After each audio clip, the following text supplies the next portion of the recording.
The rules of money. Hey there, and welcome to Creative Minds. But before we begin, please tap the subscribe button and the bell icon to get notified of the interesting videos we have for you every day. Let's begin. Shall we? Philosopher and Irish statesman Edmund Burke once said, "If we command our wealth, we shall be rich and free. If our wealth commands us, we are poor indeed," and this rings true in our world of today where the money is believed to be the yardstick of success.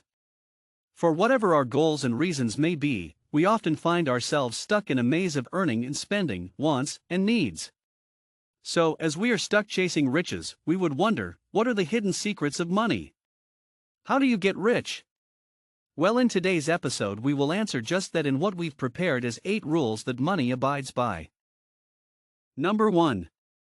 Money is earned through crisis. Wall Street legend and Forbes top billionaire Warren Buffett once said that the secret to getting rich on Wall Street is to try to be greedy when others are fearful, and to try being fearful when others are greedy. This advice applies to investing because it is during crises that keen people spot opportunities and earn big. Why? Because some needs become magnified, creating demand while things become cheaper then.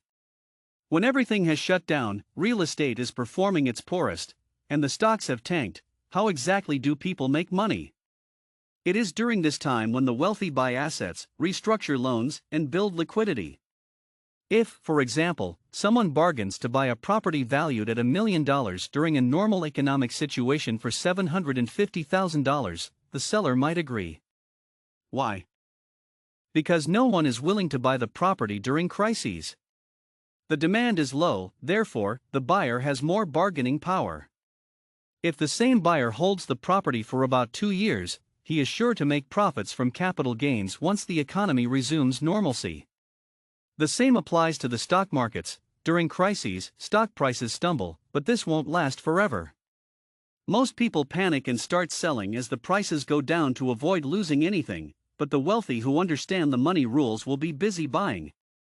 Economic strife doesn't last forever, and they happen to create the best opportunities to increase your net worth.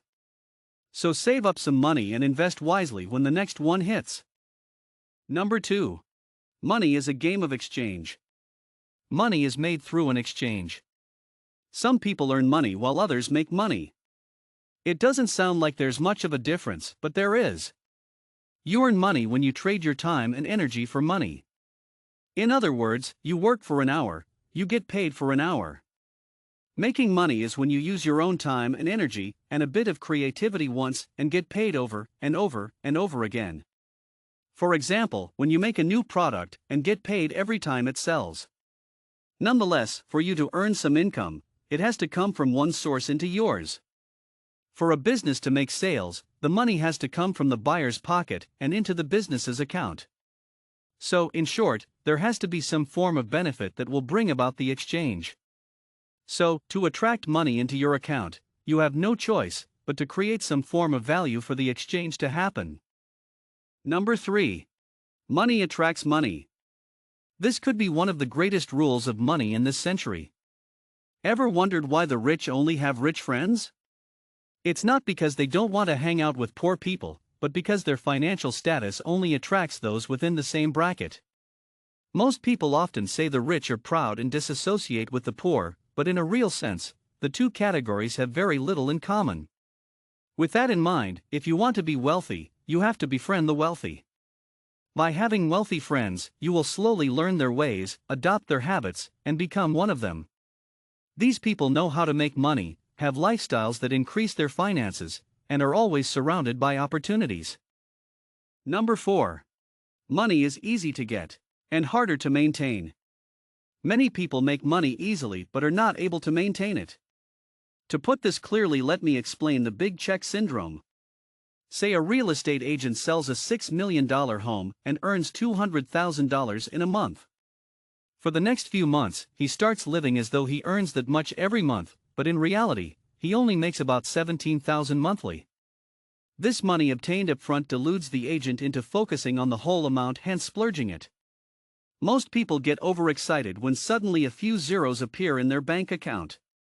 Instead of investing the amount wisely to double it, they spend it, changing their lifestyle, not realizing the increment is temporary. Money stays where it is nurtured and taken care of, making it easier to earn but harder to maintain. According to the Forbes list, every year 80% of new millionaires lose their status. Now, isn't that some food for thought? Number 5. Money loves secrecy. Money works best when secrecy is involved. Make sure you always have a secret account. The rule is to always have a secret account that nobody knows about except yourself. Never disclose everything about your finances, always leave some amount of secrecy. Why is this so important? When people are aware of your financial status, they often take advantage. That is just human nature. I'm not saying you shouldn't help when your close relatives or friends are in need, but they will always ask for money from you. And when you refuse to help and they know you have it, this may cause some strife within your relationships. But when you keep a secret account, it can be your lifesaver in case of emergencies. Anything could happen at any time, and you may need some cash. At one time, your business may run the risk of bankruptcy, and you may still have to pay employees, or there might be a crisis that may demand spending of unanticipated funds. Number 6. Money hates stagnation. I know it sounds hilarious, but it's actually true. Let me explain what we mean by this. Money loves being moved around from one place to another. Just like human beings, when money is bored, it becomes unproductive and may even leave, leading to losses. But let's delve deeper into this for a moment. For example, if money is pumped into the same business without returning profits, it eventually becomes bored, and at the end of the day, all you're doing is earning losses. The same applies to the diversification of income. Money loves being invested in different places. At the end of the day, all you have to do is sit and watch it flock you from different directions. Money stored in an account is also as good as wasted. Note that I do not mean the secret account that I mentioned before. That's for emergencies. You have to make sure your money is moving around, working for you to earn you more. Number 7. Money loves risk takers. The truth is, the older you get, the lesser risks you are likely to take. For example, a 23-year-old can afford to invest in more risky investment options than a 70-year-old. When you are at that age, your risk tolerance is definitely lower than when you're younger.